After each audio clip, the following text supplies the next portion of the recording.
হালকাভাবে একটু নেড়ে দিতে হবে। আমার পেঁয়াজ বেরেস্তাগুলো কিন্তু হয়ে গেছে, এই পর্যায়ে নামিয়ে ফেলতে হবে। বেশি কড়া করলে দেখা গেছে পরে মানে কালারটা আরও কালো হয়ে যাবে আর তিতে হয়ে যাবে। বেরেস্তাগুলো তুলে আমি এই যে একটা টিস্যুর ভিতরে নিয়েছি, যাতে করে এক্সট্রা তেল যেটা সেটা টিস্যুতে টেনে নেয়।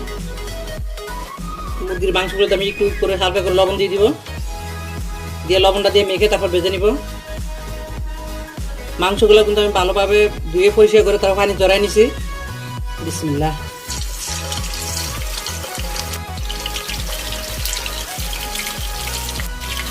তো আমি মুরগির মাংসগুলোকে একদম বেশি কড়া করে ভাজবো না, জাস্ট হালকা করে একটু ভাজি দিব, যে মানে কালারটাও একটু চেঞ্জ হয় আর মানে মুরগির মাংসের একটু মানে ইয়ে হয়,